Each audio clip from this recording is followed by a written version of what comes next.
साईं बाबा मंदिर ट्रस्ट, शांतानंद व्यास एवं मेघी तुलसी कृष्णानी स्मृति संस्थान और स्वामी समूह के संयुक्त तत्वावधान में स्वामी कॉम्प्लेक्स के रसोई बैंक्वेट हॉल में 7 जून 2025 को आयोजित 12वीं कक्षा के मेधावी विद्यार्थियों के 37वें प्रतिभावान समारोह में विशेष अतिथि के रूप में मुझे भी अपनी बात रखने का मौका मिला। आप भी देखिए।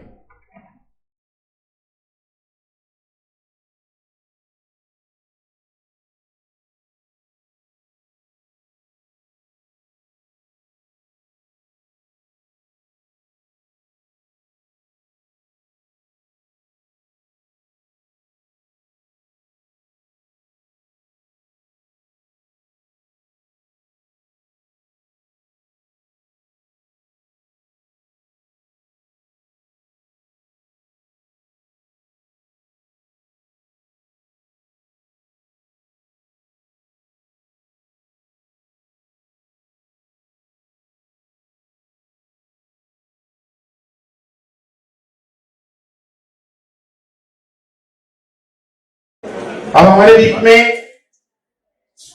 गिरधर तेजवानी जी आप लोगों के साथ में बातचीत करेंगे। गिरधर तेजवानी जी का ajmernaama.com के नाम से आपका पोर्टल है और आप भास्कर के अंदर वरिष्ठ पत्रकार के रूप में आप रह चुके हैं। आपने आज एक जो टॉप 10 बच्चे हैं, उन टॉप 10 बच्चों को आज एक किताब मिलेगी, उसका नाम है अजमेर एट ए ग्लांस, जिसको 2010 के अंदर बनाया था। उसके अंदर कल क्या था, आज क्या है और कल क्या होना चाहिए, 2010 की किताब है। उसमें जो किताबों में जो कल क्या होना चाहिए वो कई सारी चीजें उस किताब में हो चुकी हैं, जो समय के हिसाब से बदलाव के हिसाब से बदल चुकी हैं, परंतु आपने लेखक होने के साथ साथ कई सारी चीजों के बारे में, रोजमर्रा के जीवन के बारे में चिंता करते हैं। तो मैं आपसे निवेदन करूंगा 5 मिनट में अपनी बात रखकर सभी बच्चों को मोटिवेट करें। गिरधर तेजवानी साहब आइए, अपना आप ही को ला रहे थे, आप ही हो गिरधर तेजवानी। आपने क्या है थोड़ा पक्षपात कर दिया है। पहले वाले वक्ताओं को आपने 2 मिनट का टाइम दिया, फिर 3 मिनट 5 मिनट, उसके लिए आपका धन्यवाद। लेकिन असल में मैं आपको बताऊं साथियों, पहले औपचारिक बातचीत करूंगा। स्वामी जी के चरणों में वंदन और सम्मानित मंच साथियों, देखो ये अन्याय है। मुझे यहां पर आके पता लगा कि इस समारोह में 400 से भी ज्यादा बच्चे हैं, यानी कार्यक्रम बहुत लंबा होगा। तो ऐसी स्थिति में जो वक्ता है उनका टाइम कम हो जाएगा। अच्छा, मैं ये सोच के आया था कि इतने प्रतिभावान व्यक्ति है, मैं आपको प्रणाम करता हूं सच में, क्योंकि मुझे दिखाई दे रहा है कि ये जो समूह है कि हमारा आने वाला भविष्य है, आने वाला अजमेर है, आने वाला राजस्थान है, हमारा देश है, मुझे साफ दिखाई दे रहा है। इतने प्रतिभावान व्यक्ति, इतने प्रतिभावान छात्र जिनके दर्शन करने के हमें सौभाग्य मिला, तो मैं तो बहुत गौरवान्वित हूं। और असल में तो सम्मानित हम हो रहे हैं, आप समझ नहीं रहे। आप तो ऑलरेडी आत्मसम्मान से विभोर हैं। हकीकत तो यह है, आपने जब इतने परसेंटेज हासिल किए हैं, इसका मतलब आपका स्वयं का आत्मसम्मान बढ़ गया। हम तो क्या सम्मानित करेंगे। और मैं बताऊं आपको, हम इस तरह का सम्मान समारोह आयोजित करते हैं, इसके पीछे दृष्टिकोण ये रहता है कि आपको थोड़ा प्रोत्साहन मिले। लेकिन दूसरा मकसद ये रहता है कि जो दूसरे बच्चे हैं जो कि 80% पे कम है, उनको प्रेरणा मिले कि देखो जो लोग 80% लाए थे उनका सम्मान मिला। तो एक तो मेरे साथ अन्याय हो गया, 5 मिनट टाइम दिया। मैंने सोचा कि शहर की इंटेलेक्चुअल यूथ से बात करूंगा तो कोई ढंग की बात करूंगा, कुछ लंबी चौड़ी बात करूंगा, मजा भी आएगा, लेकिन टाइम ही आपने 5 मिनट कर दिया।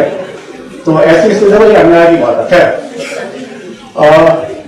मैं उसी साल में तैयारी करके आया, आपसे बहुत सी बातें करना है, लेकिन मुझे लग रहा है कि एक भाषण को जो मैंने घर पर तैयार किया था आपसे बात करने का भी, एक वो जो मैं अभी दूंगा देखिए खत्म हो गया, और तीसरा भाषण वो होगा जो मैं घर जाते हुए सोचूंगा यार ये तो बोला नहीं, लेकिन फिर भी मैं कोशिश करता हूँ। और मैं तैयारी करके आया था और मेरी इच्छा थी कि आपसे बहुत सारी बातों की चर्चा करूं जो आज के लिए प्रासंगिक है। तो मैं संक्षेप में बिल्कुल पिन पॉइंटेड और बिल्कुल बिंदुवार बात है। एक तो आपको बहुत बहुत शुभकामना कि आपने ये उपलब्धि हासिल की, और असल में ये अंक नहीं है, आपका सम्मान हो रहा है 80% से और में, तो हम अंक को देख रहे हैं, लेकिन मुझे अंक नजर नहीं आ रहा। मुझे नजर आ रहा है उन अंकों को हासिल करने के लिए जो आपने मेहनत की, दिन रात एक किया, दोस्तों से दूरी बनाई, मोबाइल से दूरी बनाई, तब जाके 80% आए हैं। तो मैं जो आपने मेहनत की उसको प्रणाम करता हूं।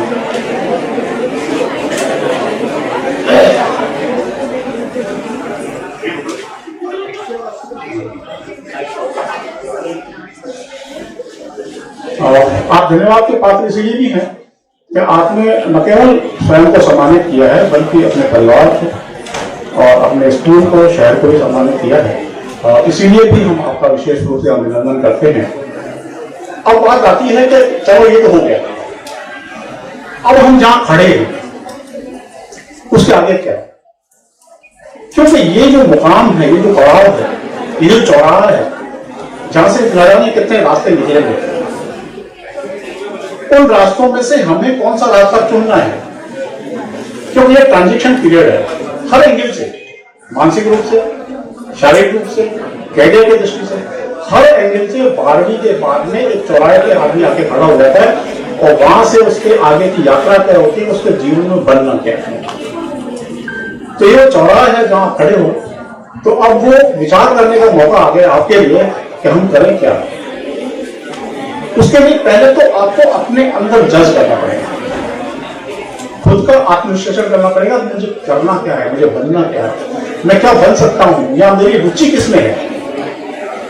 एक तो संकल्प बनाएंगे, दूसरा आपके माता पिता दूसरे से मार्गदर्शन लीजिए, वो क्या कहते हैं, उनके पास अनुभव है, उन्हें ज्यादा पता है कि आपके लिए क्या उपयुक्त है। इन दोनों के बीच में तालमेल करके और फिर आगे का आपने लीजिए। इसमें एक चीज पक्की है, आपने जो कुछ भी तय किया है उसको यदि आपको पूरा करना है, तो एक तो आपका संकल्प बहुत मजबूत होना है, दृढ़ संकल्प होना चाहिए, डेडिकेशन पूरा। जैसे कहते हैं ना कि मन के हारे हार है, मन के जीते जीत। आपने मन से यदि जीतने का संकल्प ले लिया है तो संकल्प पूरा हो जाएगा। तो आपको जो आपने तय किया उसके प्रति संकल्प और उसके प्रति लगन, इसीलिए आपने उसमें जोड़ लिया। तो तीसरी चीज और बहुत रहस्यपूर्ण है, बता रहा हूं मैं आपको, और जो मैंने आदित्य गोयल जी से जानी थी एक इसी तरह के मंच पे। मेरी बात गौर से सुनिए प्लीज। आज हमको बहुत प्रकृति का जिन लोगों ने बहुत गहराई से अध्ययन किया है, उन्होंने ये निष्कर्ष निकाला है। ये प्रकृति जो बनी है, आपको ख्याल होगा थोड़ा बहुत, हमारे यहाँ मानते हैं कि भगवान के मन में ऐसा संकल्प आया तो ऐसा बन गया, पेड़ बन गए, ये बन गए। बिल्कुल वैसा ही है, ये प्रकृति उसी तरह से बनी हुई है। तो राधे जी ने एक बार लॉ ऑफ अट्रैक्शन की बात करी थी। उसका मतलब यह है कि जैसे ही हम कोई संकल्प लेते हैं, जैसे ही हमारे मन में कोई विचार आता है और हम तय करते हैं कि ये हम करेंगे, संकल्प लेते हैं, वो संकल्प लेते ही प्रकृति की जितनी भी शक्तियां हैं वो उस संकल्प को पूरा करने में जुड़ी। ये बहुत रहस्यपूर्ण बात है प्रकृति की, लेकिन उसके लिए आपका संकल्प दृढ़ होना पड़ेगा, उन्हें आपको मेहनत करनी पड़ेगी। तो मेरा निवेदन ये है कि आप सपना देखें, भविष्य का सपना देखें।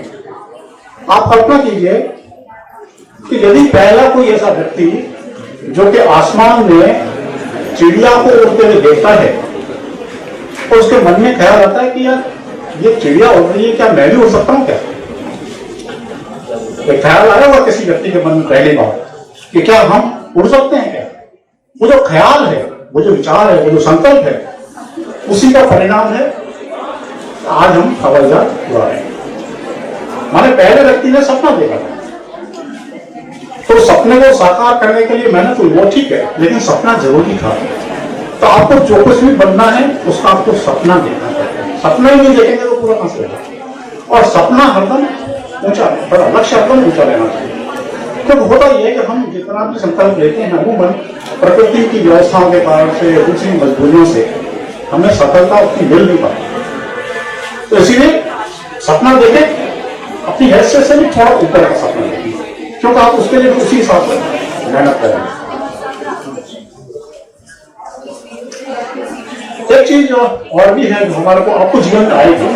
देखो, मैं अपनी बता रहा हूँ स्वयं की, उनके बचपन में मेरे पिताजी ने मेरे को बहुत सी आदर्शपूर्ण बातें, ऐसा माहौल दिया, मैंने आदर्शपूर्ण किताबें पढ़ी, स्वामी विवेकानंद, दयानंद सरस्वती, और भी बहुत सी आध्यात्मिक पुस्तकें, मोटिवेशनल पुस्तकें। और मेरे पिताजी बहुत ईमानदार और डेडिकेटेड थे। तो उस माहौल में मुझे जो सीखने को मिला आदर्शपूर्ण जीवन, लेकिन जैसे ही मैं जगत में आया, जैसे आप बोलोगे ना, अब आप स्कूल के परिवेश से निकलते एक नए जगत में जाने वाले हैं, कॉलेज के लाइफ में जाने वाले हैं, एक नई दुनिया आने वाली है। तो जैसे ही मैं दुनिया में आया तो मुझे मैं बर्दाश्त नहीं कर पाया, मैं समझ नहीं पाया कि दुनिया में मैं चलूंगा कैसे। कारण क्या है? आदर्श अपनी जगह पे है।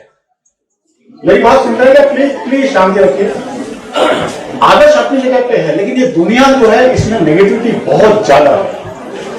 और हकीकत तो यह कि पूरी प्रकृति जो बनी हुई है वो नेगेटिविटी और पॉजिटिविटी दो तत्वों से मिलकर बनी हुई है। रात दिन, स्त्री पुरुष, इस तरह से जोड़ा है। तो नेगेटिविटी तो रहेगी, ये तो पक्का मान के चलिए। आपकी जिंदगी में अब आएगी। देखो, अभी तक तो क्या है, आप माता पिता के संरक्षण में है, इसीलिए आपको जीवन की जो कठिनाइयां है ना, उनसे आपका सामना नहीं होगा। अब जाके होगा, तब आपको पता लगेगा कि दुनिया में कितनी नकारात्मकता है, और उस नकारात्मकता में अपने आप को स्टैंड कर। तो कैसे होगा? आप सकारात्मक दृष्टिकोण रखेंगे, अपने आप को हरदम पॉजिटिव, अपने विचार ही पॉजिटिव रखेंगे, नेगेटिव की तरफ ध्यान ही नहीं देंगे। और इसी से जुड़ी बात मैं कह रहा हूं, आज का जो जमाना है कंप्यूटर का, तो हमारे जमाने में तो मोबाइल होते थे वो बटन वाले, वो भी बहुत बाद में आए। आज तो आप एंड्रॉइड और आईफोन यूज कर रहे हैं। सोचिए आप, पूरी दुनिया आपकी मुट्ठी में आ गई, पूरी दुनिया। और पहले हमको कुछ किसी की किताब पढ़नी है, कोई ज्ञान अर्जित करना है, उसके लिए संबंधित लाइब्रेरी में जाना पड़ता था या किताब खरीदनी पड़ती थी। अब ऐसा नहीं है, अब आपके हाथ में पूरी लाइब्रेरी, दुनिया के किसी भी लाइब्रेरी की किसी भी किताब के बारे में आप जानकारी ले सकते हैं। और मैं समझता हूँ आप लोग जानते होंगे, एआई नया एक फीचर आया है, आपकी जानकारी नहीं क्या? एआई के बारे में जानते हैं क्या? आर्टिफिशियल इंटेलिजेंस आ चुका है, जमाना बिल्कुल बदल चुका है। और उसमें भी चैट और जेमिनी, मतलब चमत्कार हो गया है, इतना आसमान खुल गया है। मतलब आप कितने सौभाग्यशाली हैं, आप जिस युग में पैदा हुए हैं, मेरे को इच्छा होती है, आप जिस युग में पैदा हुए बहुत सौभाग्यशाली हैं, पूरी दुनिया आपके सामने है। और आप बड़े आसानी से अच्छी अच्छी चीजें उसमें चयन कर सकते हैं, ज्ञान अर्जित कर सकते हैं। तो मेरा निवेदन यह है कि आने वाले समय में अपने आप को पॉजिटिव रखें, मजबूत रखें, ज्यादा से ज्यादा अच्छा ज्ञान हासिल करें। एक बात जो मुझे कमी नजर आती है वो ये है कि हमारी जो ये शिक्षा प्रणाली है, ये मूलतः जो एग्जाम हो रहा है वो हो रहा है स्मृति बेस्ड, माने स्मृति के आधार पर। आप, मैं समझता हूँ बातचीत की चालू हो गई है, प्लीज मैं सिर्फ 2 मिनट लूंगा, सिर्फ 2 मिनट लूंगा। आप बहुत तो नहीं हो रहे, बस मैं 2 मिनट लूंगा। और तो मैं ये निवेदन कर रहा हूं कि ऐसी स्थिति में आप अपने संकल्प को बहुत मजबूत रखें और कभी भी अपने अंदर नेगेटिव विचार नहीं आने दें। मैं आपको एक चीज बताता हूं, जैसे ही कोई विचार हमारे भीतर प्रवेश करता है, वो अपना काम चालू कर देता है।